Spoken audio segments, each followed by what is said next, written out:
Sustainable Energy Innovation System for Climate Neutrality. And this is 15th ESEIA lecture on the topic Making Housing More Affordable. How can New European Bauhaus help? So I would like to welcome you all on the behalf of ESEIA, TU Graz and SDEWES in this setup in a hybrid mode. So I would like to welcome all the participants online, but also here in the room. So now we have the last presentations were finished in SDEWES conference, so we can expect some more audience in the room. So currently we have registered for this lecture the audience from 12 European countries, both 2 African countries, and I can see here participants from Australia, New Zealand, etc. So we are really representing the world here. So our speakers for this evening are Sorcha Edwards from Housing Europe, Stefan Moser from European Commission, and Ashir Kilkish here with me from TÜBİTAK in Turkey. So I would like also to make another warm welcome for Initiate Project and the Merge Project partners, and of course all participants from all the countries. I would also like to welcome our colleagues from ESEIA member organization and all the other participants. I would really give you a warm welcome. So now at the beginning I would like to ask our director of ESEIA, Brigitte Haswen, to give us introductory note why this ESEIA lecture series, what is all about and what are the aims. So Brigitte, can you explain us what is about? Thank you for handing over. Welcome also, heartfelt welcome to all of you from my side. I just wanted to explain a little bit about why we have this lecture series. It's really because we think we need to talk more. We need to find time for an open and scientifically informed dialogue and think about how to find the best solutions and to discuss those solutions with all societal representatives. Tonight's evening lecture is about affordable housing and why also connected to the European Bauhaus. This evening lecture is very timely because people are really at the core of the Green Deal, but people are struggling. So how can the transition towards climate neutrality be fair and just? So the European Commission President Ursula von der Leyen has formulated a leitmotif, which is to leave no one behind. And currently there are 55 billion euros dedicated to just transition mechanism for phasing out coal and for greening energy intensive industries. But what are we going to do about costly housing in European cities? Housing prices are up by 20% compared to 2015, and building permits down by 20%. This is a real social crisis.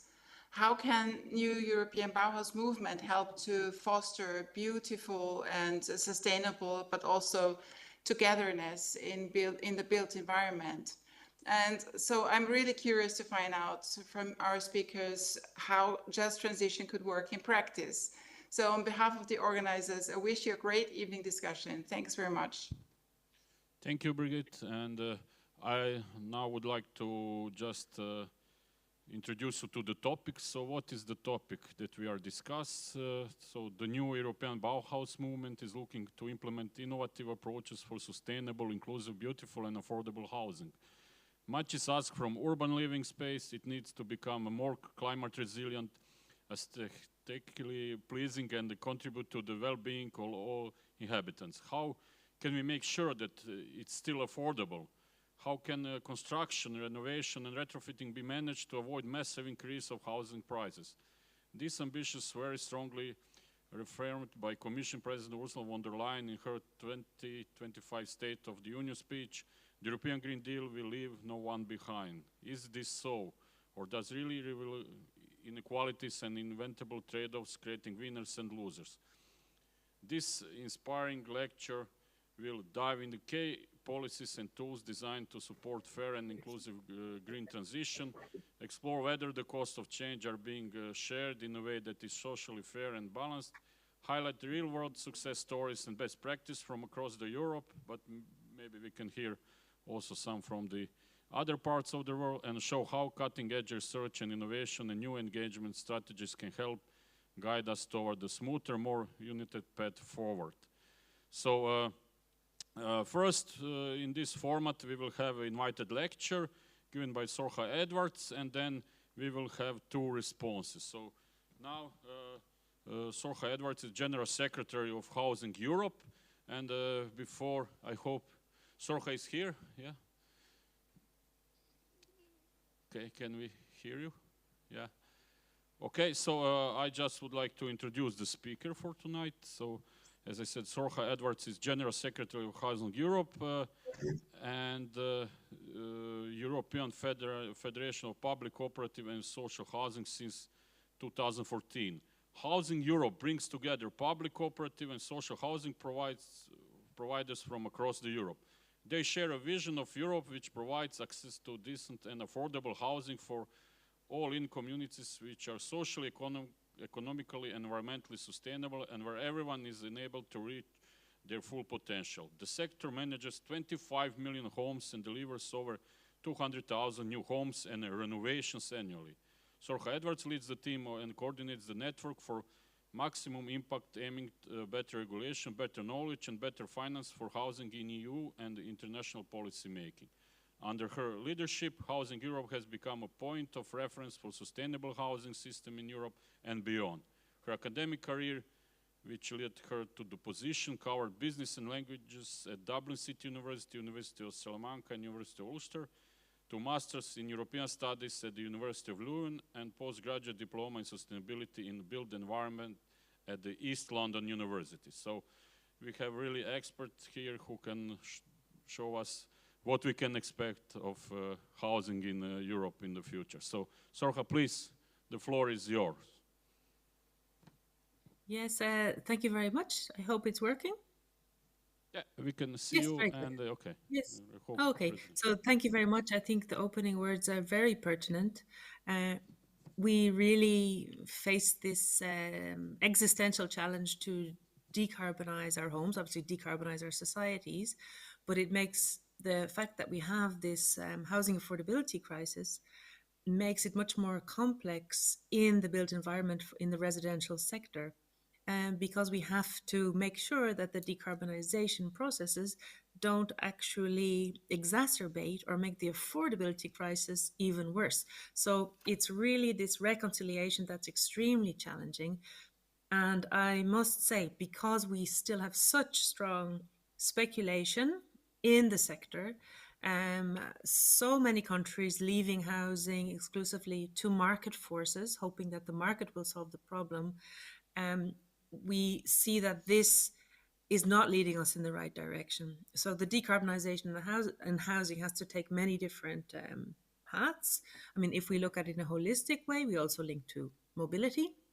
So how much carbon is actually emitted for people to travel from their home to their work and to services. We have to look at the materials, so the embodied carbon when we are constructing. We have to look at the use phase, so how much energy we're actually using to heat and cool. Look at also climate adaptation, how much work is needed, how much investment is needed for the climate adaptation, so resistance to heat islands, to flooding. So it's quite a, let's say, complex challenge. And let's just say, so far we're letting the market get in the way. The market is not going to allow us to adapt our housing to meet all of these challenges of decarbonization. Already we have insufficient regulation in rental markets. We have rampant exploitation, let's face it, in the rental markets around Europe. Landlords are in the powerful position can they really be forced to renovate in an inclusive, sustainable way? We are very far from that reality. So unless we face up to the fact that the market cannot deliver the housing and the decarbonisation challenge and the housing challenge, unless the EU faces up to that, we will have an uphill struggle. And unfortunately, the EU is a body which relies extensively on the market, hopes that the market will solve most of our problems when it comes to the energy transition, when it comes to the housing crisis. And I think we can see clearly that this is not going to happen. So what I want to do today is show another way. So currently, the majority of what we see in housing is driving divisions, driving inequality, driving pollution, excluding elderly people, excluding youth, excluding families from cities where they've grown up. We can have another way. We can have housing that we can change this story. In fact, the European Commissioner said it last week at the ministerial meeting in Copenhagen. So Jørgensen, the commissioner responsible for energy and housing, gave an extremely inspiring speech, which I would encourage you to check. He said, we can change this housing story in Europe. And he was inspired by a district that has been renovated by the city of Paris, which has introduced geothermal heating and cooling in housing that is regulated, where the price is regulated, a mix of social and limited profit housing in a neighborhood in Paris.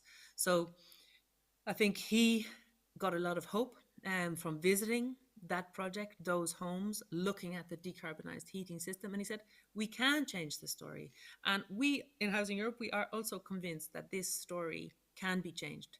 We have the ideas, the creativity at local level.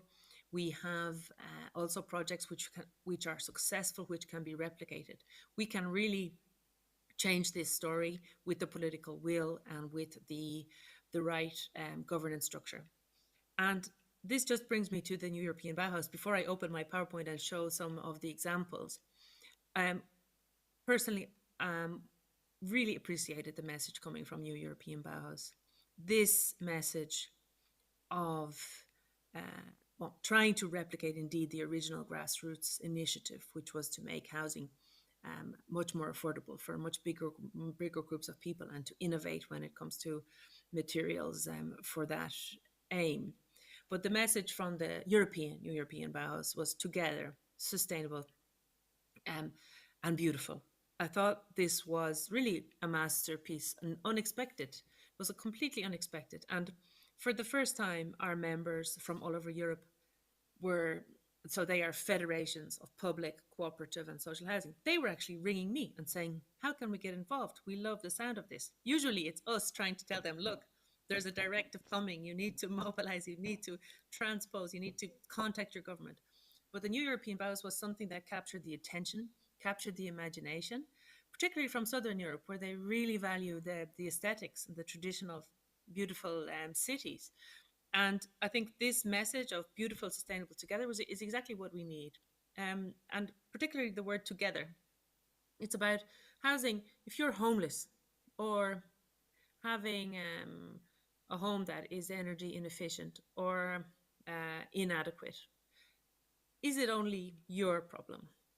I mean, it shouldn't be. Housing should be a societal problem, societal challenge.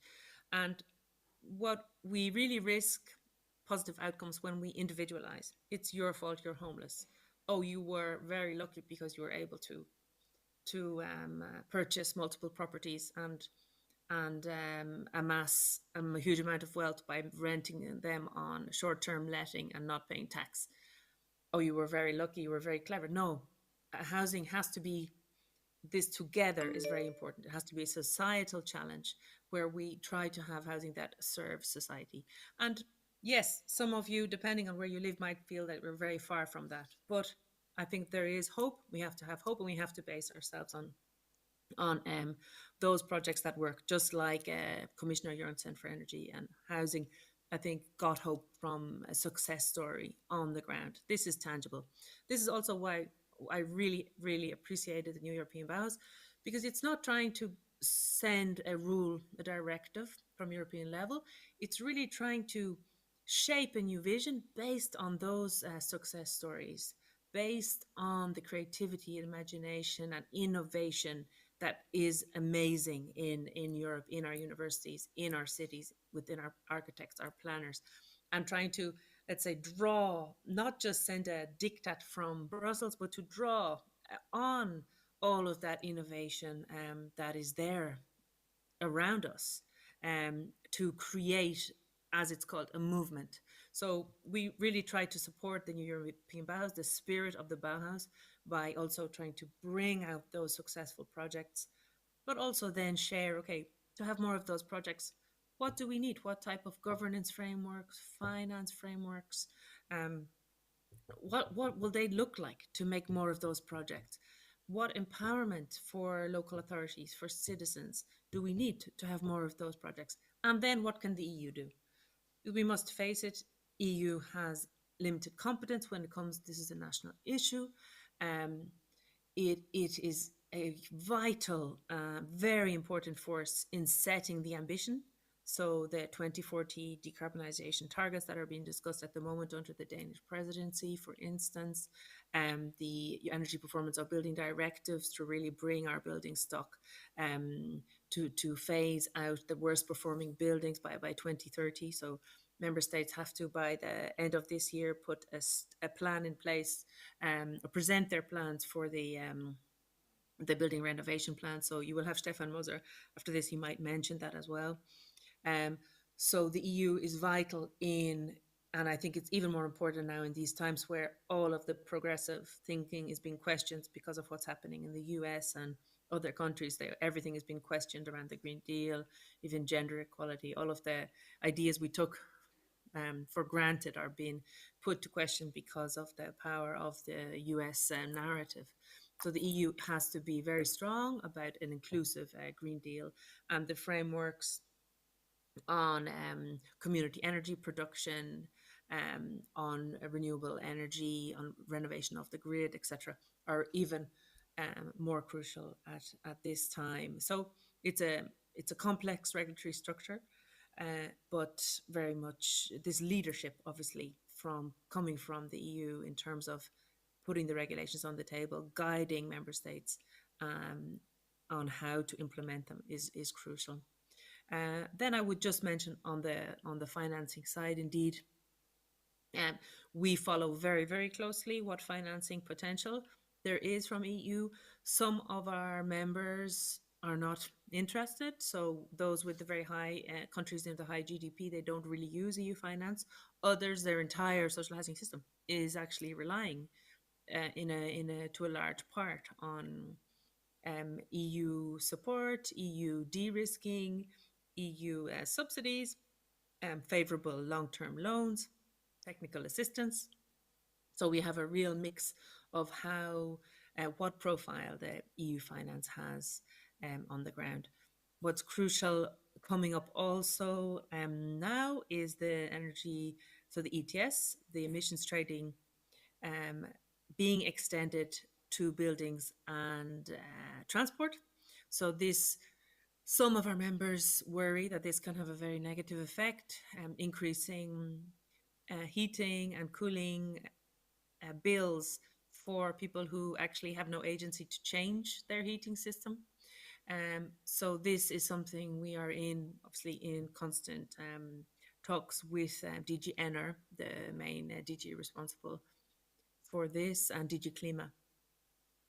But to counteract the potential negative social impact of the increasing tax on polluting heating systems, we have the Social Climate Fund, and their member states have also, I'm not sure if all of them have presented their plans, but there are plans in place to make sure that the finance generated by the extension of the emissions trading to buildings can be used to address structurally inefficiency in housing, and prevent an increase in, let's say, address energy poor.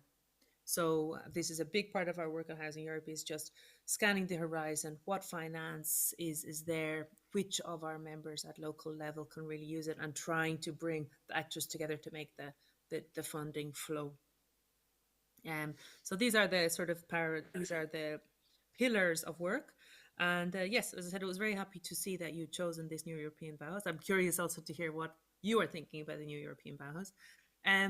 So I have some slides, but I feel like I've touched on the most important issues, and I wonder if you prefer to move on, or how would you like to do it? Just that, you know. If you have some slides with information, maybe you can show us, and then if there are some real numbers or something, so we can further discuss this. Oh, okay, so I'm just haven't used this app for some time. Oh yeah, entire screen maybe. Just tell me if it is working. Yes. Not yet. Share.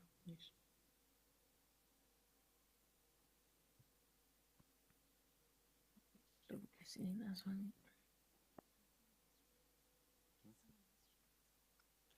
Yeah. Nice.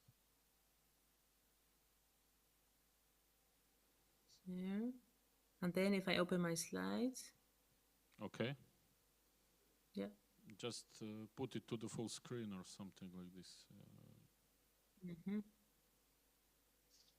Okay. So? Yes, great. Okay. So, and please just jump in, because now I don't see anybody. So jump in if if we go on too long, don't hesitate. So you mentioned. All right, keep it like that.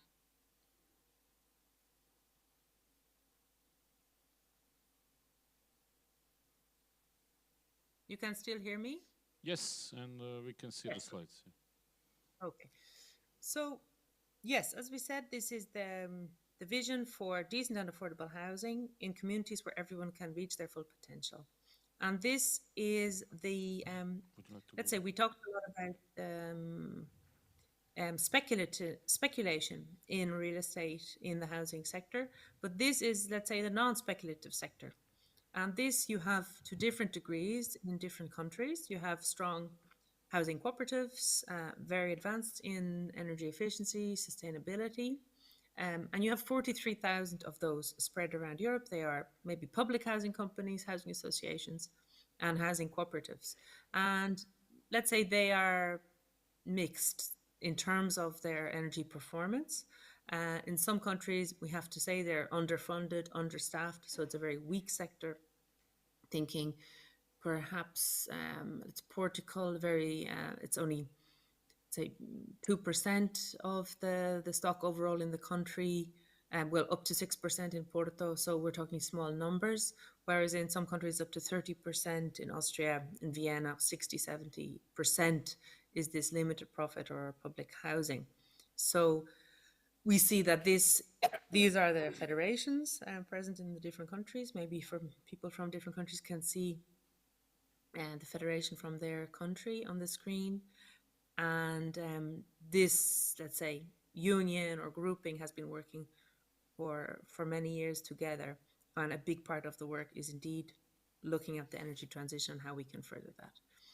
We work on different topics, so policy, research, and innovation project is a big part of our work. So the focus of today, of course, is the next frontiers and innovation, and how we are handling that in the current EU context. So, as mentioned, we have to focus on 3 issues. So not only sustainability, but also affordability and availability. And this threesome is sometimes quite challenging. If we look at the fair energy transition specifically related to the sector, we see that in France, 46% of social housing is A, B, or C, compared to 25% in the total stock. Austria, 96% of the limited profit stock, so they are limited profit cooperatives, pre-1980, already renovated, compared to 60% in this total stock. Estonia also doing well because they've managed to organize their privately owned homes that were privatized after the fall of communism. They were privatized, but they managed to establish homeowners cooperatives, which then use a Council of Europe Development Fund to have low interest rates loans for the people living in the home. So it's a system that works extremely well and is also promoted across the Baltics. We also, when we look at decarbonization, we look at the potential of energy production. So this has taken some time to take off, let's say, but in Sweden we start to see extensive use. So Sweden, they have 20% of the homes in the public housing sector, and we start to see extensive microgrids developing in Sweden, which almost become independent from the national grid for 8 months of the year. They're aiming in some cases for 12 months.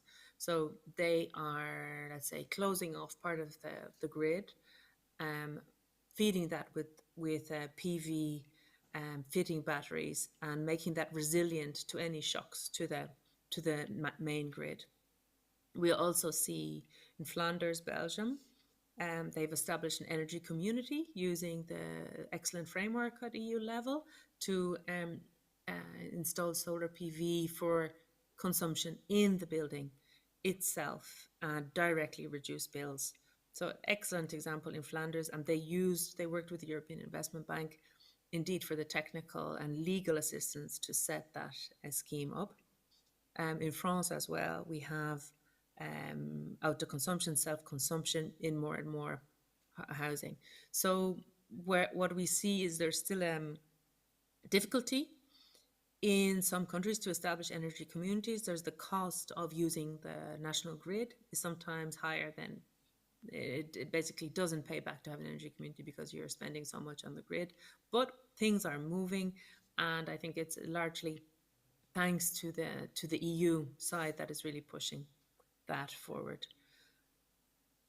We see that, as I mentioned, yes, I hear something.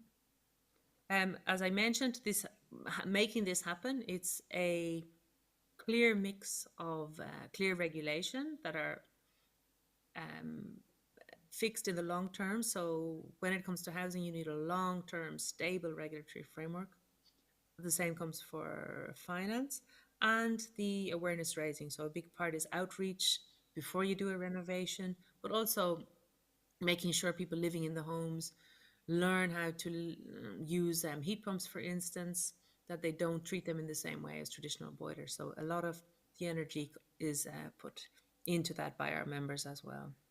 So a couple of we went to a little bit more detail into an example in Austria. Why does it work so well? How have they managed to already to refurbish 96% of what was built pre-1980?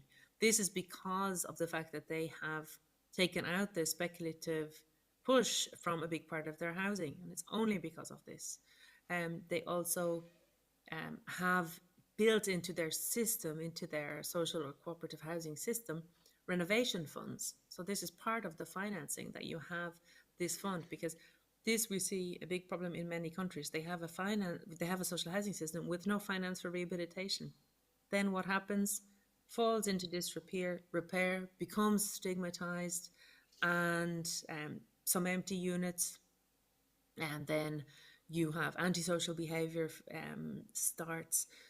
So you have a downward spiral, and then a bad reputation for social housing or public housing. So it's so important to have the financing right. They also have public grants and loans at state level, sometimes, and also EU funds. Netherlands, also very inspiring. So how do they manage? Because they work based on very successful national agreements, and they've agreed to phase out EF and G by 2030. They have a national plan, But crucial there is the cost neutrality. So they've set up a system where, although the energy bill goes down, the rent goes up. So the total living costs remain the same. So they do have, in the broader housing sphere, many problems now in the Netherlands with affordability, particularly for I think we have quite a few students on this call. So the problems facing students to find affordable housing. However, within the non-speculative sector, they've done very well when it comes to the energy transition. France, all landlords, including social housing providers, legally obliged to renovate housing units, EFG, to be able to rent them. And you have 0% loans from the Banque de Territoire and also white certificates. So maybe not to focus too much. I don't want to take too much of your time, but indeed the whole area of sufficiency is gaining more ground. And I think it's vital when we think of how much embodied energy is in our construction materials here in Europe. And of course, the bulk of construction globally will be in the southern hemisphere, where you will see rapid urbanization in the coming decades. But in Europe, we will have to be much more efficient in how we use the existing stock. Therefore, we have to look at change of use of integrated building renovation, brownfield development, designed for disassembly and prefabrication, and bio-based materials, sustainable mobility. Here are a couple of examples. This is from an Irish non-for-profit housing association. They are building, so the non-for-profit sectors and cooperatives are building up to 40% of the housing now in Dublin. In Ireland, I saw in a recent report. This was a very relevant example from Tua Housing, where they had a 62% reduction in whole life emissions when compared to a new build. So they converted these empty offices into homes. And there you see they reduced transport emissions. Also concrete emissions were compared, you see the equivalent 1,600 tons of CO2 equivalent, very low compared to a new build. You see more this more in-depth study on the carbon emissions.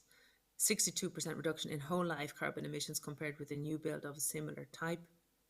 So definitely one of the clear ways we need to go is looking at how, to what extent we have empty buildings that can be converted, and clearly also where the rent then remains affordable as well.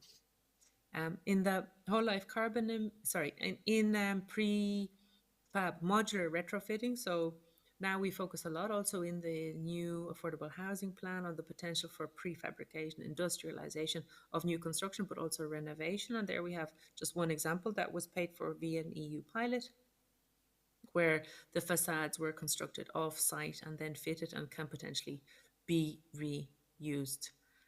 Obviously a very small scale example, but nevertheless, as this typology of building is very typical in Ireland, also the UK, partly in the Netherlands, it can potentially, with the right factories, with the right procurement, be scaled up. You see the installation there. There we have another zero carbon neighborhood renovation in Salzburg.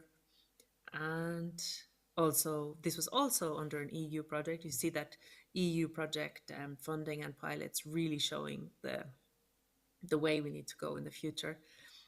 This example of a positive energy district in Denmark, where the renovation took place, but also optimization of the district heating system. And we've collected all those examples.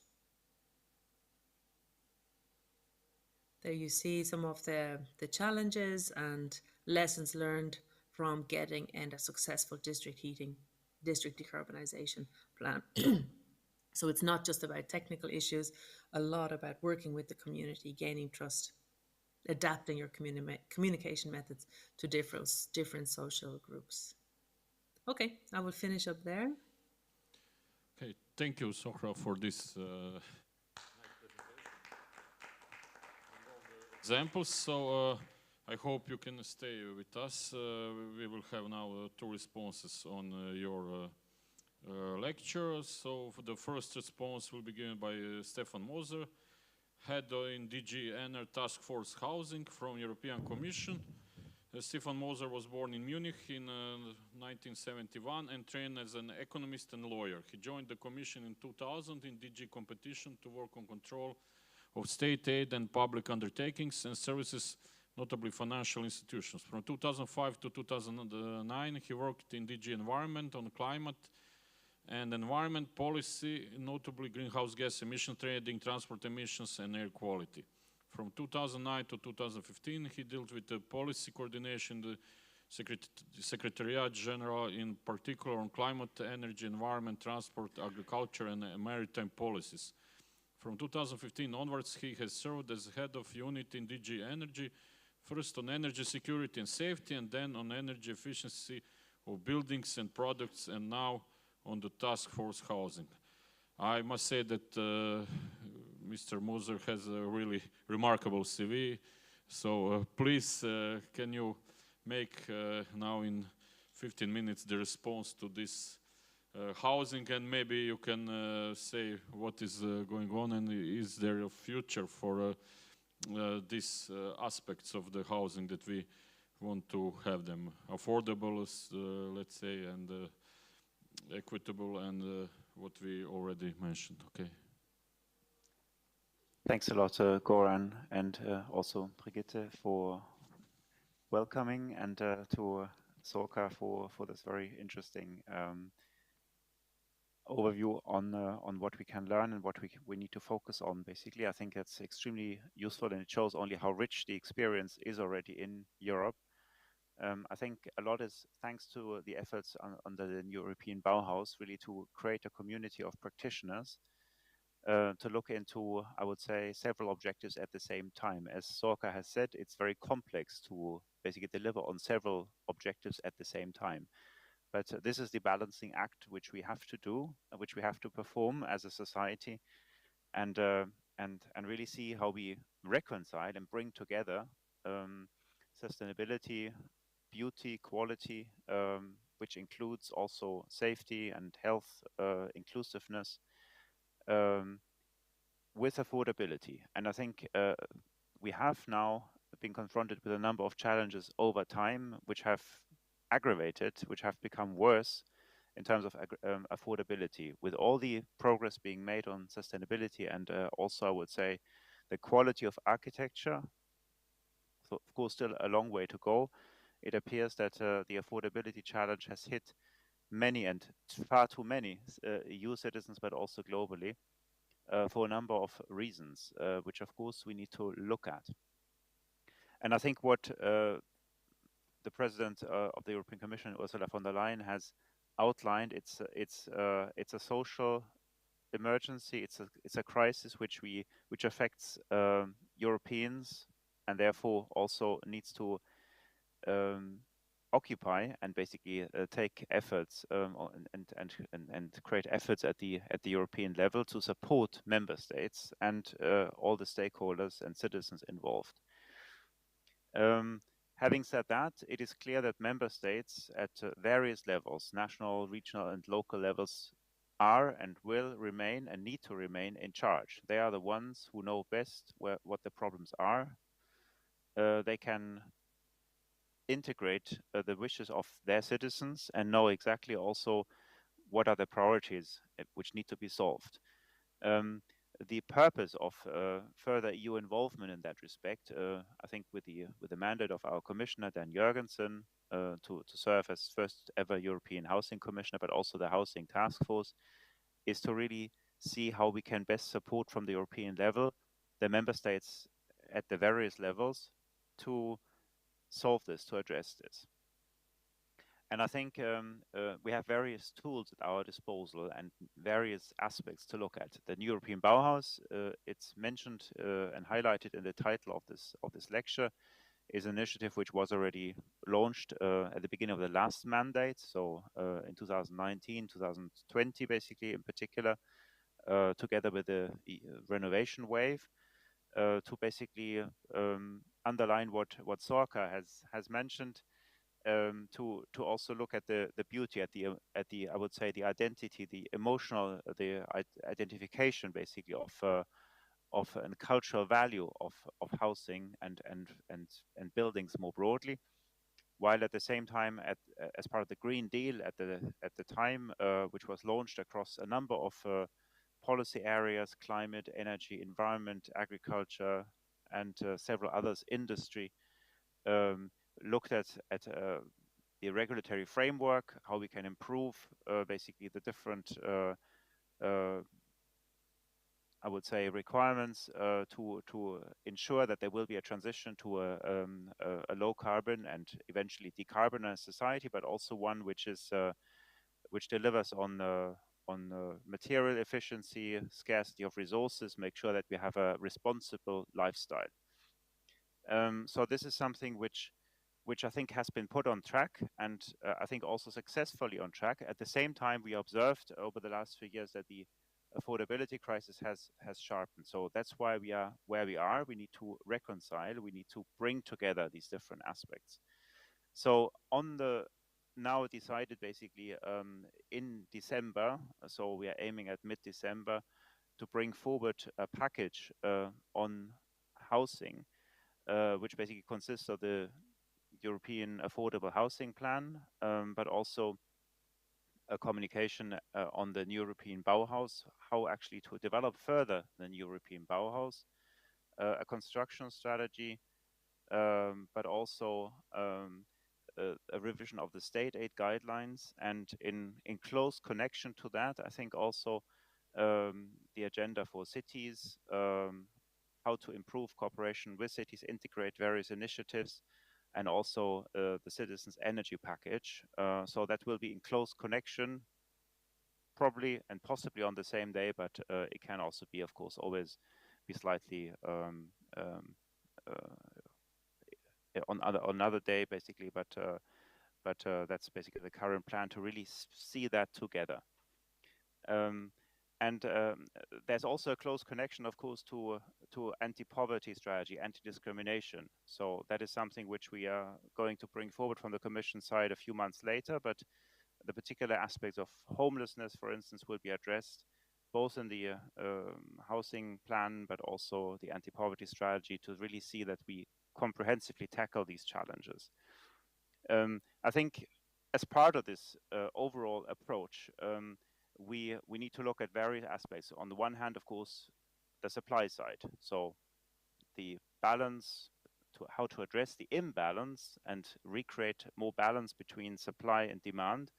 So on the supply side, we need to see how we can deliver along the lines which Sorka has also illustrated, quality, which includes beauty, health, and safety, as I mentioned, but also inclusiveness of neighborhoods, and sustainability in an affordable manner. And some of the approaches were outlined by Sorka, for instance, modular prefabricated solutions which reduce the time needed on site, but also more efficient overall processes, digitalization in companies, but also in the administration for planning and permitting, knowing exactly what materials will go in, optimize the use of materials, and also recycle and reuse materials. So that will help. There's lots of innovation already in place, which simply needs to be deployed. It's always a challenge, but it can be done. And there, I think the purpose is really to bring down construction and renovation costs. So significantly, I would say, not just a little bit, but significantly. And what Sorka also mentioned is that there needs to be, of course, in order to keep down and bring down costs, a focus on using what we already have, which is focus on the built environment, and also on possible optimization of the existing building stock, including densification, repurposing, sharing, upsizing up, new approaches basically in neighborhoods, in order to avoid sprawling cities and the use of new land, which is extremely costly. So that is, I think, the big double challenge. On the one hand, it's good for the environment, so to avoid new land take. On the other hand, reduce the cost, because you don't need to develop and buy up new land, use new land. It's a major cost factor. So this is what we are trying to look at in terms of what Europe can do to support member states in that direction, and of course industry. So this always goes together with everyone who needs to be involved, which is industry, which is stakeholders, which is the companies delivering, the SMEs on the spot, the different professions involved in renovation and construction. What can be done to improve and to speed up, to accelerate, while not compromising and reducing the quality and sustainability. So we would like to see this as something which doesn't imply a trade-off. There will always be some trade-off in terms of, I would say, optional elements. You can, of course, have a building which is, I would say, high-end, or is simply above average. But it is a democratic decision what quality we would like to have, what comfort level, for instance, how it should look. Is it a standard building or an exceptional building, basically? So that is discretionary in many ways and requires a decision by the inhabitants, by the citizens. And I think that's only legitimate. So there's some trade-off, but I would say otherwise, other issues cannot be traded off, like safety and I would say climate energy aspects, and also inclusiveness, the different objectives which we pursue in society, to have an accessible building which is also fit for people who are handicapped, elderly, who need to get into the building. Then we have, of course, the demand side, knowing that there are lots of citizens who struggle. So it is often actually those who are newly entering the market, who need an apartment, who need to rent newly. That is in many cases young people, simply because they are young and want to become independent, but it can also be people of any age, and also lots of people who simply need to move because of their jobs, essential workers who may not have sufficient funds to actually find a place close to where they live. And there, I think the questions about the social economy, how to organize, and Soka has also highlighted a number of very good practices in that respect. How to protect the vulnerable, and that involves models which have reduced profits, or responsible investors. So basically, investment behavior which does not exploit, but rather has a long-term, a patient perspective, or even reduce profit. So that is something which limits the pressure on tenants in particular. Of course, there are also models for ownership, etc. But we need to see what is the right balance. How can we make sure that economically it is still possible to produce, and at the same time we protect? So therefore, it requires a close look at what is the situation in a particular member state. How can we move on from a given situation to an improved situation in the future? Looking at the good practices, the principles for success, but also at the regulatory aspects which exist at European level, but also, and most importantly, at national, regional, local level, how they interact, how they play together. Various aspects to be looked at, of course, the protection rules, the fiscal rules, regulatory requirements, and that all needs to be somehow, I would say, looked at to improve.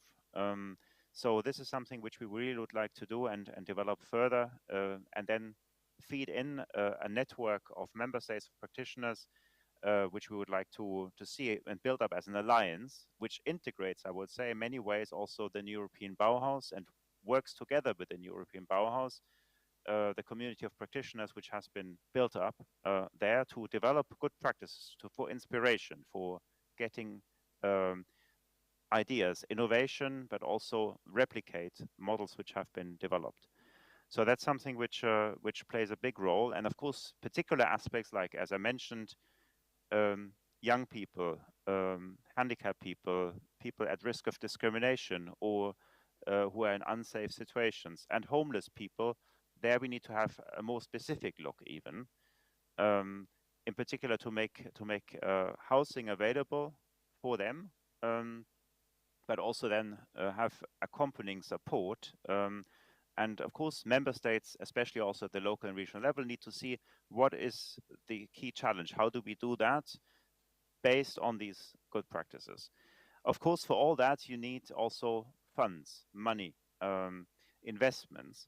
And that is the idea to create basically a pan-European platform on investments in housing, which should bring together the various sources of financing, but also, I would say, integrate the private sector. So with contributions from the European level, but also the national level, including the European and national promotional banks, the EIB and national promotional banks, international financial institutions, that they come together with member states, with the Commission, but also the private sector, and really see what can be done to make it more accessible, funding more accessible, to see what are the overall needs and what can be done to explain, to make accessible, user-friendly, more user-friendly than so far, this situation for project developers, local authorities who basically need financing for certain projects. So that's something which will gradually be built up. There have been pledges already, including from, and notably from the EIB, but also national promotional banks, which increase funding for housing. There has been more flexibility being created by the legislator at EU level, based on a proposal from the Commission, to use unused funding for other priorities for housing. So to redirect that, member states can use these flexibilities, and are encouraged from our side to do so in order to use the existing funds as quickly as possible. So that's something which is really important. Of course, in that also comes the revision of state aid rules, which creates more flexibility for member states now to that will actually be adopted also in December. So it's being consulted in a public consultation currently, to have more flexibility also for affordable housing. Social housing has already been dealt with in the rules in a relatively extensive manner, but also to expand that to affordable housing. So that's very important. I think otherwise member states also are encouraged, and we will work with member states from the Commission side to undertake further reforms through, I would say, the various aspects which are on the table.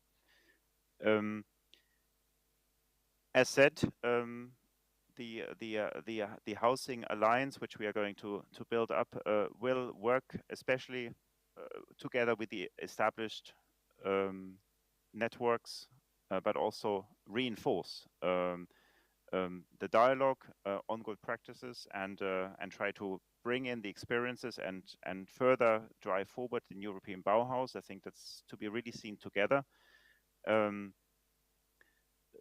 Quality, basically, in an affordable manner. That, I think, is the challenge. Sustainable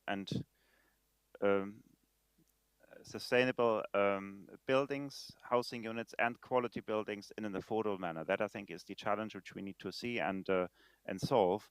And we really will look forward very much to working with a broader community on that from the Commission side. We have quite a strong involvement from the member states. I think it's at the request of member states that the Commission has now decided to come in this area more forcefully than so far. There are currently also council conclusions being prepared. The European Parliament has a special committee looking at this topic, is very, very intensively consulting with stakeholders and experts, and drawing up its own report, which will be part of this. The President announced, the Commission's President, to have a summit also next year to bring together at the highest level decision makers, including from the stakeholder community. I think that's very important, member states and stakeholders together, to have a common understanding what are the challenges, and the actions which will be proposed by the Commission in the Affordable Housing Plan in December should then be implemented. It will not be the one shot, basically, which solves all the problems. That is clear and needs to be underlined. So it's something which is a kind of program for the next years to put in place together. And I think we count on every one of you. We still have the public consultation going on the Affordable Housing Plan until the 17th of October, so somehow end of next week. And of course, we encourage very much any further contributions from your side, in case you haven't done that yet. and then we'll use these contributions also actually for shaping the individual actions in the areas which I mentioned. So thank you very much for your attention, Goran, and of course I'm available for any further exchanges and very happy to do so. Thank you. Thank you, Stefan. Thank you for highlighting these important issues, but also for introducing the new policy and strategies that will come out. I think this is the right way to do. As we know, then we will also get maybe some carrots and sticks to regulate this and maybe to get it faster to renovation and affordable housing. Now I will ask my second respondee to give her thoughts on this topic. So I would like to invite Siri Kilkis. Siri is professor at the Middle East Technical University in Ankara, and she's advisor at the Scientific and Technology Research Council of Turkey. Her research focuses on the mitigation potential of urban areas, supply-demand interactions, global and local scales, and sustainable development. She received her doctorate from KTH Royal Institute of Technology in Civil and Architectural Engineering, and Bachelor of Science from Georgetown University in Science, Technology, and International Affairs, where she holds a gold medal in her field. Alongside international awards, she received a high-level fellowship for her research centered on climate change mitigation and urbanization, awarded at the centennial year of the Republic of Turkey. Through her publication, she takes place among the top 2% of scientists in energy, environmental science, and enabling strategic technologies. She serves as a vice chair of IPCC Working Group 3 on mitigation since her election in July 2023, and served as a lead author of the Working Group 3 contribution to the 6th assessment report, focusing on mitigation options, urban systems, and sustainable development linkages. So, Shir, if you can say something about it, but you can also refer to the Ankara, because I was in June in Ankara. I saw so many new neighborhoods, new houses, and new environments. So maybe you can also connect with the local situation in Turkey. Okay, please. Thank you very much, Goran, for the kind introduction. I would like to thank the organizers for this panel, which is very timely, including when a public process is ongoing to connect decarbonization and affordable housing together. So I would like to first start by trying to connect what we heard in the lecture and the response so far, as well as all the scientific contributions that has been taking place this week. So some of the messages that resonate very much is that targeted mitigation action for smart energy systems can lead to lower energy costs, and in the operational phase of the buildings, this does lower the energy bills for citizens. And it doesn't really stop when we make a single building affordable. It's really about urban planning, about integrate urban planning. Where is that building located? Is it accessible to public transport, to jobs? How close is jobs and housing together? So it's within a broader perspective. And we also need to look at the system aspects. Can we connect some of the climate policies with social policies, and how can we increase the sustainability of that in the longer term? So I would also like to mention that empowering citizens to have the agency for change is always an ongoing discussion. We need to find ways to empower citizens for energy communities. Then another aspect that I heard is that how can we really make sure that elderly population, which can have more vulnerability to energy poverty, that also can impact their health, how do we address this? And for example, the youth, they can be affected by extreme heat also in the urban areas more, together with the elderly population. Repurposing, very important message that we also heard coming from the sixth assessment cycle of the Intergovernmental Panel on Climate Change. And how do we keep cities from sprawling? This is a very important topic. And Can we make cities that are good for the people, good for the environment, while also limiting new land uptake? So in this sense, again, urban planning and repurposing have a very central role. So within these quick reflections on what I heard, I wanted to organize my interventions into some key messages. The first one that I wanted to give is that it's very important that affordable housing is combined with opportunities where accessibility and sustainability within the urban area is realized, including through integrated urban planning. And the findings that I want to give for this is there was a section in the 6th assessment cycle of the Intergovernmental Panel on Climate Change on combining housing policies with carbon taxation can deliver both housing and mitigation in the transport sector. And there was some findings related to this. So reducing emissions from transport in cities through traditional climate policy instruments can be more difficult, for example, when inner urban neighborhoods are less accessible and less affordable. So again, we need to find ways to keep households inwards rather than trying to put some policy that might push them outwards. And there was some findings that said policies making inner urban neighborhoods more accessible and more affordable can open up broader opportunities for suburban households to relocate in the face of increasing transportation costs. And there were some more findings like this. But this is coming from how we can combine low carbon mobility options together with affordable housing. Again, how do we place that within the greater urban planning perspective? For example, when we think about urban areas, there isn't just one type of urban area. There are urban areas that are already established, where a lot of the infrastructure is already in place, a lot of the roads in place. What are the entry points for those cities? Electrification, connecting them to decarbonized electricity is a possibly good entry point for such established cities. But when we look into maybe more rapidly growing cities or newly built urban areas, they might have other entry points to an integrated urban strategy that can come from integrated urban planning. Where do we locate those buildings? How close is it to accessible transport, etc.?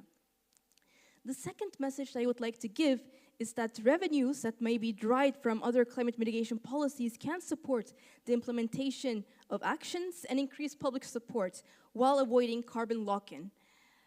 So there was, for example, revenues derived from climate policies could provide additional resources to support such programs. For example, when these revenues are directed to low-income groups or those who do not have accessible to affordable housing.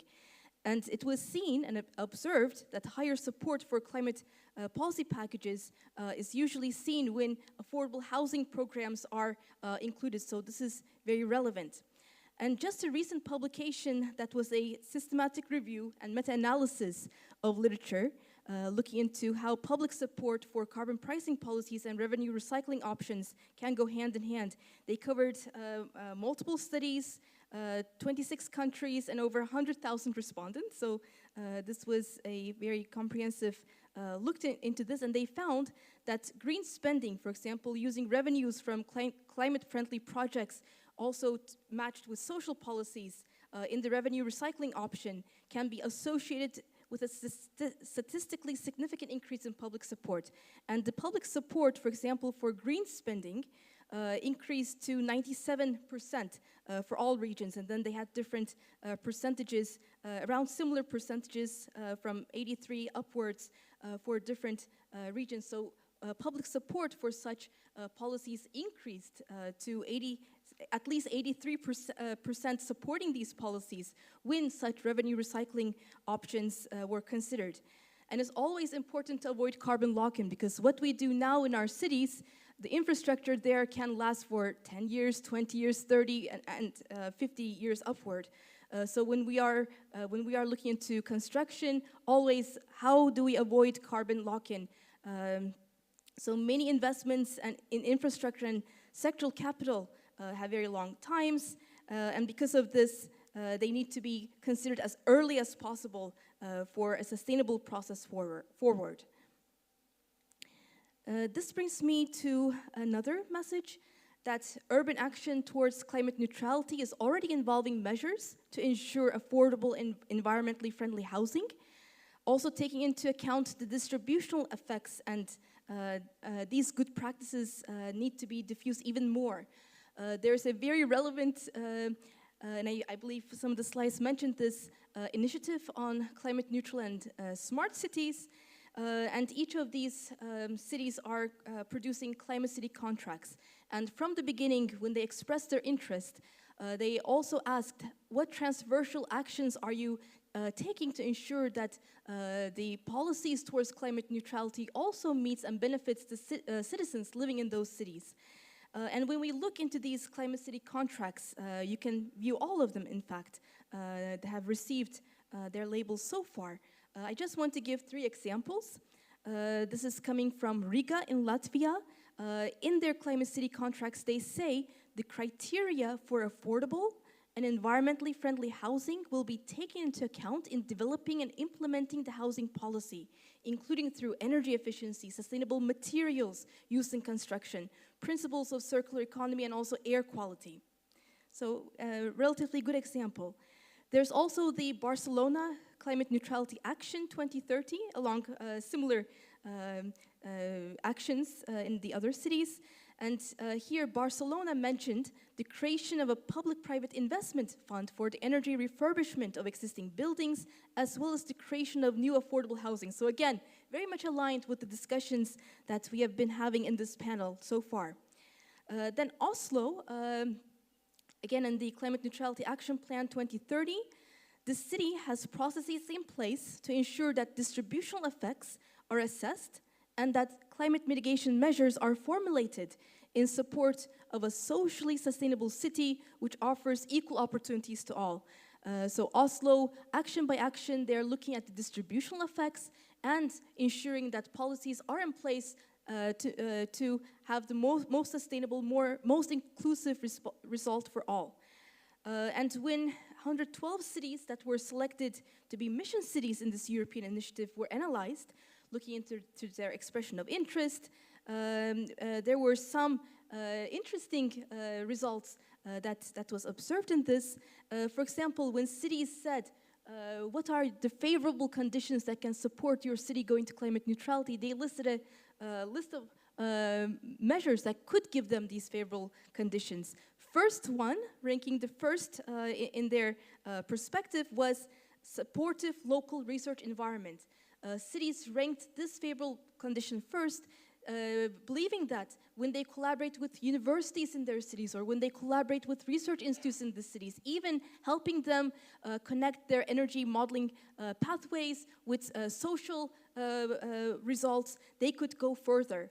So this was a top favorable condition, and this is also a call for researchers. We need to collaborate more with cities because cities see these institutions, their universities and research institutes, as one of the most favorable conditions supporting them on their journey. Then when they said, when they were asked what is a possible barrier that you can address, they said it's the fragmentation of responsibilities. When in the cities, a different department looks into transport, or a different department looks into buildings, and a different department maybe looks at the climate when all of this is all integrated. That type of fragmentation of responsibilities across different departments, they said something has to be done about this. But what has been done since, when they expressed their interest, cities changed their climate governance. They wanted to make their climate governance more inclusive, and they have been doing so. Many of them put into place new climate governance structures to transform relatively what was in the past more siloed approaches into integrated approaches.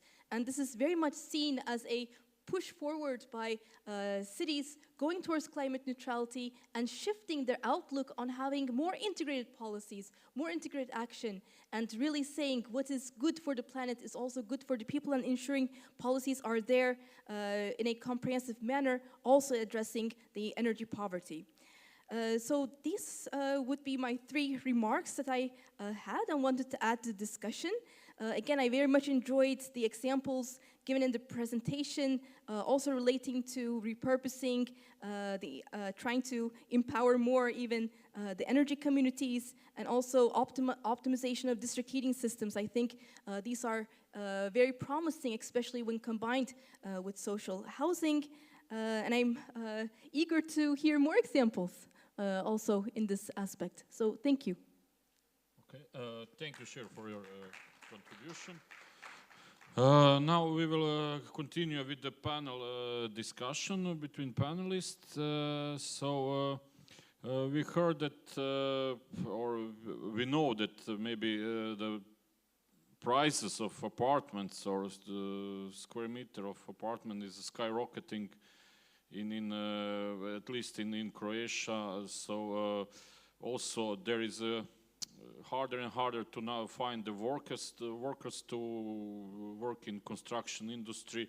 And now we heard that we are putting some, let's say, more principles to construction. So maybe there will be really increase of the housing costs. So can we somehow stop it or decrease it? Could you comment on this? Maybe Sorha, you have some experience with your cooperatives, etc., or Stefan or Shiruk. Can you say, you know, we are just demanding more and more, but on the other side, Stefan, you said we need to decrease the cost. So can we somehow make it work, or it will just go one direction in increased prices and increased housing costs? Can you comment? Okay, Sohra. Hi, Goran. Sorha needed to go. She can't stay until the panel discussion. So we will continue without her. Then Stefan, maybe you can comment then on this. No, thank you, Goran. I think this is really the objective, to reduce the resources needed and the costs basically for solutions which ensure quality and sustainability. And I think one really needs to see how to solve a particular issue. For instance, in high pressure areas, the question is, of course, also, as mentioned, to look at the broader territorial planning. When it comes, for instance, to scarcity of land, is it possible to improve the connections basically with other parts of the region, so that there's a larger area that people can move and come to work and live maybe not too far away, and it doesn't take so much time. So it is not possible to solve everything in high pressure areas themselves. But there, I think the issue is really how we can construct and renovate in a more affordable manner by reducing costs through solutions such as prefabricated ones, also choosing materials which are possibly less expensive but still deliver on the quality and the safety also needed. For instance, in Croatia, of course, you always have to pay a lot of attention to seismic safety. Yeah? So, and of course, fire safety is an issue, so that has to be factored in. And I think the good practices which can be developed and which have been developed, they need to be deployed. So there's a lot of potential already to reduce. But I would underline also, as just mentioned, the need to have integrated planning, to bring together the different parts of the city government, the regional government, and have I would say, a consensus reached with citizens. In which direction do we need to move? What are the challenges to address? One issue of particular attention, for instance, in Croatia, is tourism. Yeah? So how to manage tourist flows, which are good for the country, but of course in certain areas, notably coastal regions or the capital, can actually lead to an unfortunate competition with the resident population, so that actually there's not enough space for everyone in the classical sense, or their prices would be driven up so high. So the question is then how to manage tourism in a country in a sustainable manner, but of course avoiding any, I would say, harsh measures, but by incentivizing, by directing in a way which basically serves the interests also of tourism, but at the same time protects the legitimate interests of the resident population. So I think that's very important as well, to have a broader picture and not just look in, I would say, in a very limited and narrow manner at housing. We cannot just construct more and more and more and even renovate more and more and more without limits in a particular place. We have to see what is the potential from that and what actually solutions would have to bring in other areas which are better connected, mobility, but also digital connections, and how to manage, for instance, tourist flows. Yeah? So in that respect, also the President of the Commission announced that we would improve further the legislative framework on short-term rentals for tourism in particular, but short-term rentals also play a role for essential workers, for seasonal workers, farm workers, for instance, or in nursing or services which are essential for the country. So it's not something which is bad. It is something which needs to be managed consciously and in a balanced manner. Yes, thank you for this. I think we are now here in Dubrovnik, the city that is really touristic one, and they are planning to restrict now the renting of the houses for to a certain level to tourists and build new, new apartments for renting. So they really want to build apartments for new families, etc. So this is, you are right, and I think your point of view for watching on the regional level and see where it is lower pressure maybe to find new construction, etc. So, Shir, do you want to comment this on prices and maybe cheaper houses? Okay. Well, just to add to your example, Goran, I heard and learned while I was in Dubrovnik that children who are living outside of the area to have schools, relatively good schools, and access to good schools, there are apartments dedicated only to young population. So rather than commuting every day to the relatively outer areas of Dubrovnik, they are living in these apartments. So I want to give the message, it's important to think of all ages. Students of all ages, accessibility and affordability for all ages. So this could be an entry point. In the first round of questions you asked about Ankara, which I can give you, we talked about urban planning. Ankara does have a master plan, very much created to make a compact and relatively efficient city. When I was young, when you say Middle East Technical University, it was really on the outskirts of the city. But now, Middle East Technical University is right now in the center of the city. So you can see a sense of how much the urban area has expanded due to population growth. We have rural to urban migration, but at the same time, we try to put in place infrastructure to accommodate that. We increased our green area in the city while trying to have some public support to ensure that prices are not increasing as much. But if I'm able to speak on behalf of all cities here, yes, rising prices need to be seen as a risk and they need to be managed as a risk. There are artificial intelligence type of activities to see, okay, given these prices, where will urban development expand to? But this is just business as usual. We do not want to continue as business as usual. And when we say, okay, let's go to the artificial intelligence, ask how is the urban area going to look, and it's just projecting existing trends. This is not the way to go. The way to go is through integrated urban planning, through integrated climate governance structures that can address the fragmentation of responsibilities. And it's really about, in both the sense of climate crisis that we're having, and cities are responsible, urban areas are responsible for 67 to 72% of consumption-based emissions worldwide. It's really about decarbonization. It's really about changing lifestyles together with efficient urban infrastructure. So there's a lot to do, but at the same time, as Europe is doing, seeing this rising prices as a risk and mitigating that in an integrated manner with the rest of the policies. Okay, thank you. Stefan, you mentioned there is a technology innovation that, with technology, new materials or prefabricated materials, we can speed up the construction, make it maybe even cheaper and more affordable. But should we look also innovation in some financial schemes, or maybe this organization of citizens, etc.? So like some kind of cooperatives that are active, etc. Do you think this is maybe one of direction, or maybe you have some examples where this is already in a place, where we have some, let's say, innovative financial scheme or some cooperative that can be used like this for yeah.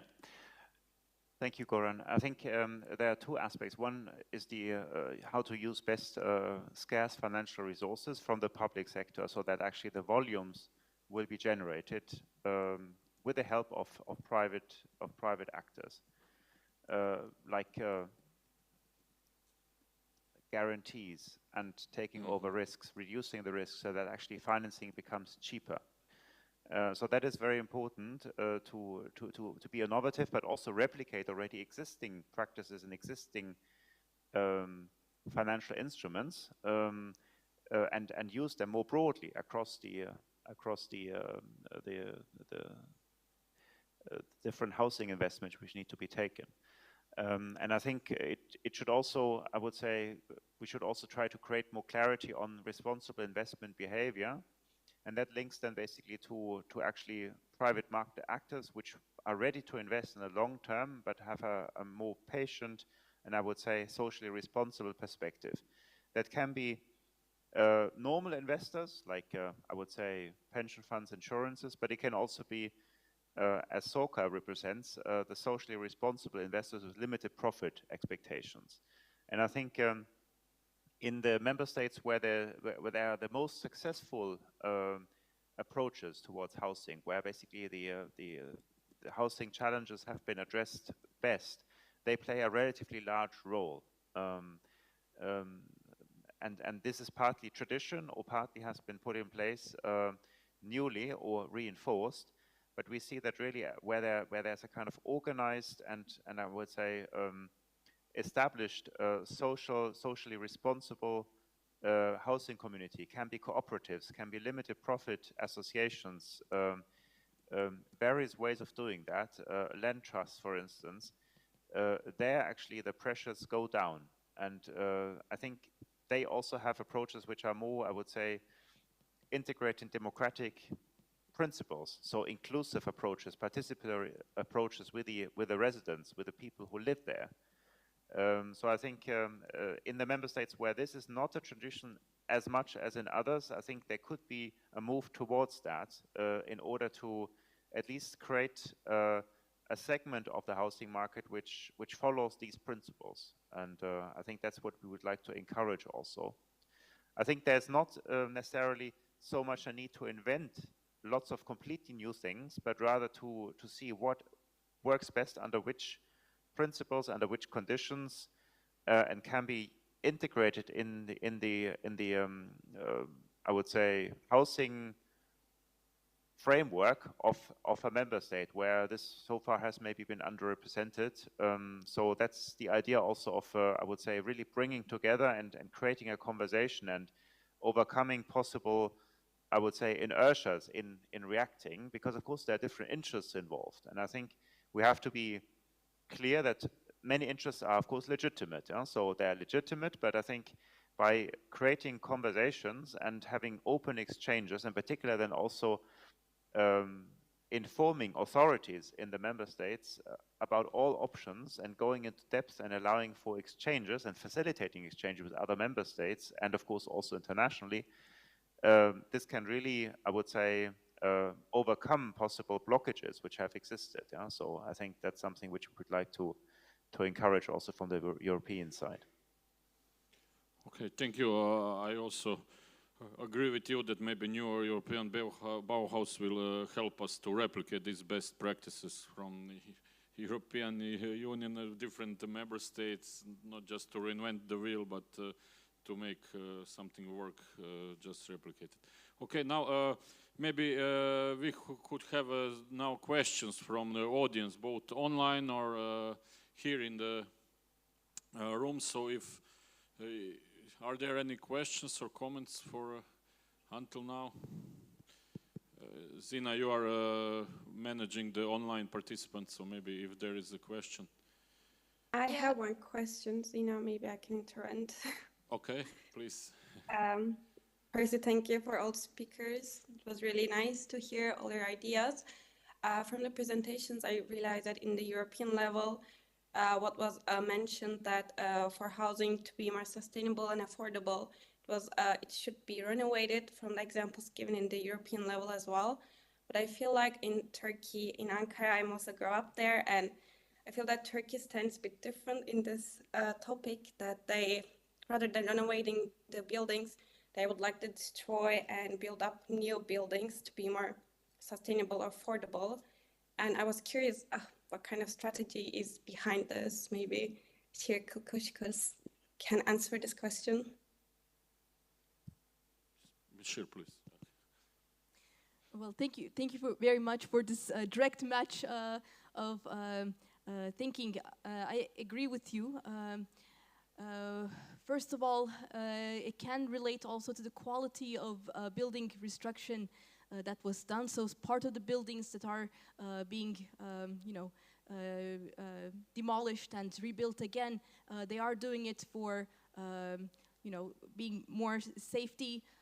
We are not as prone to earthquakes as other areas, but some buildings are being newly built to make it stronger. Of course, it could have been reinforced, and rather than demolishing buildings, reinforced in that way. But I do see a lot of new construction, some of which could be a little bit replicating. It could be, for commercial purposes, residential purposes, but sometimes just to build, we see buildings being constructed into the parts, and districts that were once maybe more livable, more appreciable, are now being transformed into places we cannot really recognize. So I think this is also within keeping the sense of identity, keeping the sense of culture of existing neighborhoods, and when renovating, making sure that the landscape and the urban landscape is preserved while doing, if it's necessary refurbishment, but at the same time making sure that is applied to the master plan and all the optimization that must be in place at the same time. More multidisciplinary and multidimensional approaches are needed on this. And one thing I haven't mentioned yet is the multidimensional indicator of the SDEWES index, which does try to rank the existing levels of performances of cities into multiple dimensions, including their energy use, renewable energy, water, environmental quality, including air pollution, urban planning and social welfare, as well as research, development, innovation, and sustainability policy. So it's a multidimensional effort, and I think the integration of governance structures, support cities being more integrated is a way forward in this, but we do need more tools, more geographical information systems, collaborate together with the universities, research institutes taking place to make sure that such wasteful use of energy, resources, materials do not take place, and minimized, if not avoided. So I do agree with you, and we need more action all across urban areas, not only in Ankara, but really we see this as a replicating pattern, so this needs to be addressed from a multidimensional perspective.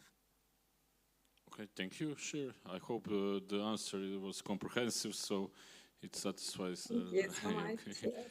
Okay, Stefan, would you like to comment this, or maybe if you know? I think on the principle is really renovate, use existing structures, the built environment as much as possible. But I think that always is subject to an assessment of the quality of what exists. Can it still be used? Is it reasonable? I think that's needs to be subject to a comprehensive assessment. So it can be justified, of course, to not to use it, but to demolish and build new. So it's not an absolute paradigm, I would say, but it's a principle.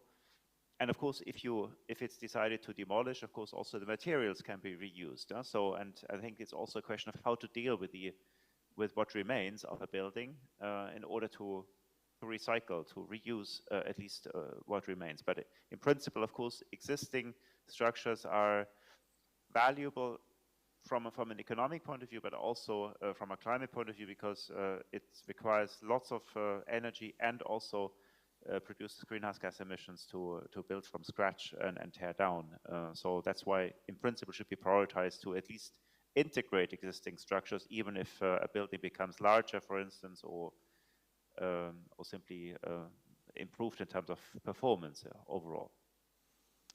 Okay, what I can say about refurbishment and renovation in Turkey is that I've been visiting the old castle, and it was the really old houses were refurbished, and now people were returning to it. So for me, it was quite nice to see. And here in the city of Dubrovnik, we have a medieval city where people are still living, or in more to the, let's say, northwest, we have city of Split, where people are living in the houses that are built 2,000 years ago. So it's still, let's say, some kind of sustainable thing. But there is a place for renovation, and of course, by following the standards, new one that we can do it. So, are there any more questions from online audience or here? Okay. We have some questions from the chat. The question is, do you know any intergenerational projects that would foster togetherness of elderly with young in need of affordable housing?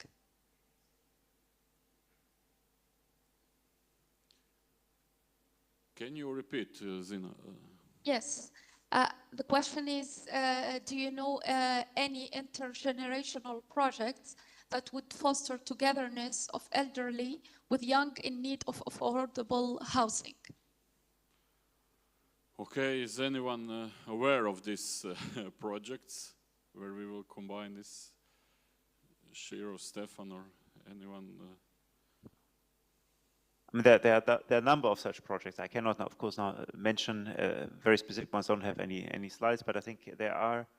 The principle is that basically, in particular, where buildings become too large for elderly citizens, the former family houses, that they would be, for instance, used also for people coming in and that you combine that with help, support. Occasional support to the older people and the for instance students or trainees can simply then have of course the space for their studies and their training, and that I think is one aspect. Another one of course is where in a multi-apartment building there would be a kind of mix really of people who occasionally need help, like shopping, etc., or coming to chat from a social perspective with younger people. So that actually recreates to some extent a village atmosphere then, yeah, in a city. And I think that can really be useful. But I think the idea comes very much from the aspect of using better buildings which have formerly been family houses, which are now under-occupied by one or two people and have still, I would say, a few rooms left. So that can be very usefully then offered to at a reduced rate with some promise of support, basically, to the elderly citizens. I mean, this is one example. There are many others, and I think it has many side benefits in the sense of overcoming loneliness, more human, I would say, interaction, and simply also feeling at home. Yeah. So instead of an anonymous situation where people would sit alone in their apartments. So I think that is something which we would like to encourage. It has to be, these projects often have to be driven, of course, from the local level. Where is there a potential. Where are such buildings which may be underused, which could be actually then moved into a more intergenerational approach? And what could be the incentives also for elderly citizens, for instance, to open up the former family houses? Because often there's a kind of, I would say, maybe first reticence or skepticism. Should I really do this? But I think there are lots of examples which actually show that this will not be regretted in many ways. Of course, something can go wrong, that people don't fit to each other. But I think if a city accompanies that actively and helps citizens to match basically also, then I think there can be really good successes in that respect. Yeah, thank you. Yeah, this is one of the approaches that can be taken, taking into account that elderly people has maybe apartments or that are bigger of their needs, and then they can share it. And personally, I can say that as a student, I was been in this situation when I was renting the room from the lady that has been, you know, so it was really a nice win-win situation, I should say. Okay, so we have here a question from the audience, so please. Thank you, Goran, and Shir, and all speakers. This is Birol Kılkış from Ankara, Ostim Technical University. Speaking about and the quest of cheaper and affordable and energy efficient buildings, there are new technologies that I would like to just recollect, like prefabricated buildings with all the wiring, all the plumbing, everything, internet connections ready. The specialized, well-trained workers just snap them together. And the building with like 3 floors high can be finished in terms of or matter of weeks or even days. Like in China, this has been quite a big industry. And also, even if I want to stretch a little bit further, it is 3D printed buildings. They cost about only 10,000 euros up to 50,000 euros. And therefore, these should be, although they are at stage of development, some more trials, I think EU should also focus on these such new technologies. And in this respect, my question is, are such or similar new technologies are on the table? Thank you. Thank you for the question. Yes, Stefan, maybe you can say if you are aware of it, or maybe there are new projects or some new calls for this, because it's part of the policy. Absolutely agree. I think there can be really high quality solutions in that respect of near finished or nearly finished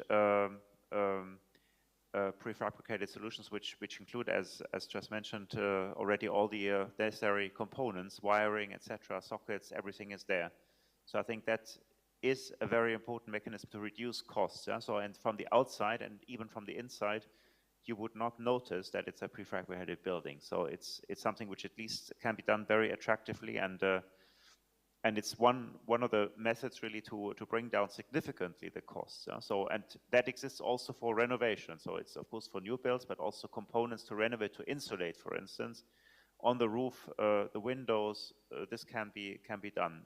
Of course, not always. I think we are not saying that such solutions are adequate for each and every project, but it is something to be considered, and I think expanded from the practices which exist. I think the construction and renovation sector still has a relatively traditional way of dealing with things, and that is absolutely appreciated, and I think valued as such. But I think there's a balance needs to be found towards more modular prefabricated solutions in order to bring down the costs while not sacrificing the quality and sustainability. Okay, thank you. Now we are approaching the end of the session, so maybe Shir or Stefan, would you like to say some final words, then I can summarize and close the session. Yeah. First of all, maybe I can add on the prefabricated aspect. So I think it's important to utilize new technologies in a way that do make buildings more affordable, cleaner, and maybe not even, why not even include some renewable energy options in such prefabricated designs. So rooftop, walls, anywhere with new maybe passive, active systems all together. So I do think that's important. We need collaboration. We need collaboration across disciplines. We need the architects working together, the technicians even, the engineers, urban planners, everyone really, environmental scientists. So it's a cross-disciplinary, multidisciplinary objective. It's a system perspective, so it's not just making one building affordable, but really an entire city planning perspective in order to make sure the location of that building is not only affordable, but also accessible. So there are different criterion to for example, when we say transit-oriented development or green transit-oriented development, that really needs to be connected with the rest of the city. So I would say we've had a good panel, a timely panel. I hope some of these inputs are also taking into account in the public process itself.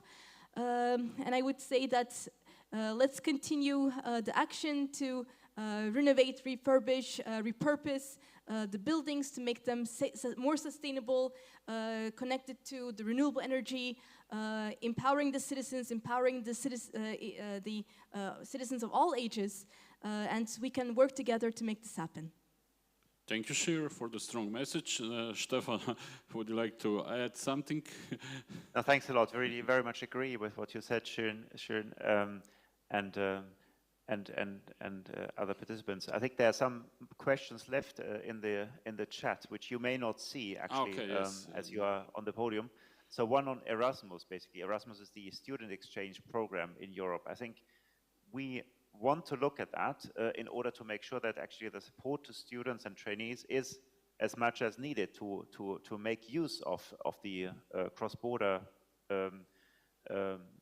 training and education abilities. It makes no sense, of course, to have a scheme which simply is not, I would say, fit for purpose, and where people could not use the mobility offers to make experience elsewhere.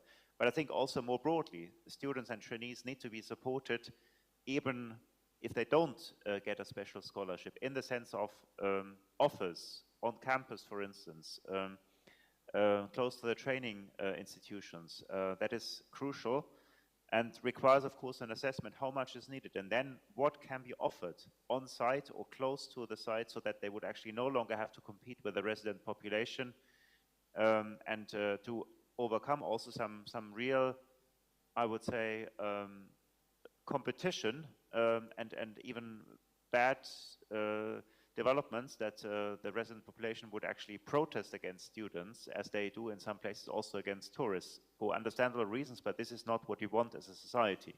So that's very important.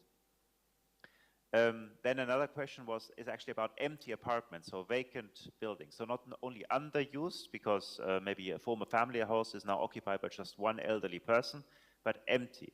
And I think what we like to see also and analyze further, but also encourage the use of appropriate instruments, is to discourage socially undesirable behavior, like leaving apartments vacant, empty, or underused for reasons which are not objectively justified, like, for instance, the need to renovate over a certain time, or because there's any other good reason. Can come from speculative behavior, of course. There, of course, or luxury behavior, that you will simply have a second or third or fourth home, which is used just a few weeks per year, and other people would need it, don't have access. So this, of course, can be addressed partly by discouraging such behavior by fiscal measures, taxation, or even bans. Yeah? So I think that can be justified. It's important for member states to take a proportionate view on that, not to overshoot, but also to use the available instruments they have at their disposal to really address this. Then there's also a question about about demolition, again from Finland, or comment rather. So I think that's what I meant also, that reusing and using the parts from a demolition is very important. It's circular economy, and avoid that this is just landfilled. So there are very good practices in that respect to basically recycle, reuse to a very large degree the debris from a building.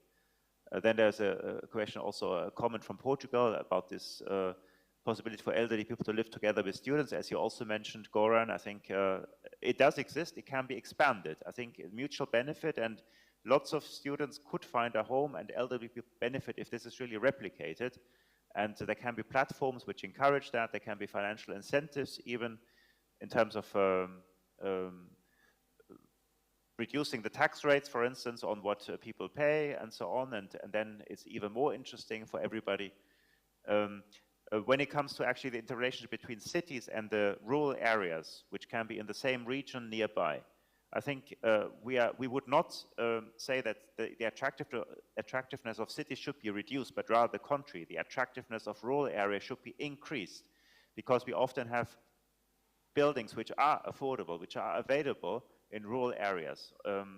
And that's what I meant before in terms of improving transport connections and moving jobs to those areas where possible. Encourage investments in those areas, creating jobs, possibly from the public authorities, possibly from private companies with some incentives to really do that, because we can't, of course, have even further an urbanization movement.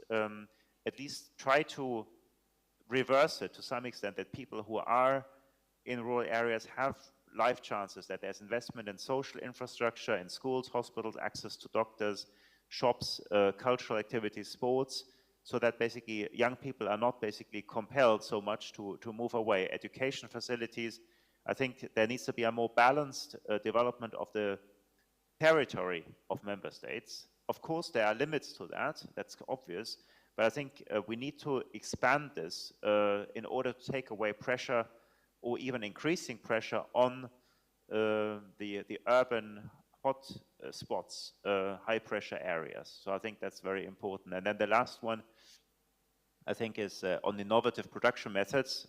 Biofabricated materials, very important from a climate point of view, but also they're not more expensive. They just need to be, I would say, also explained where they can be used. There's never a solution, just one thing, but there are options to do that. And I think also good practices can be showcased, which allow for replicating and expanding these practices. So this is what I wanted to say, just in relation to the channel, to the chat. Thank you very much, Goran and Shir. Okay, thank you, Stefan. After this panel, I can say that European Task Force on Housing is in good hands. So I just can thank you and say that maybe your messages will become action soon, and we will really have a change on the ground. So once again, I would like to thank Sohra, Shir, and Stefan for the contribution for giving these questions and comments in the panel.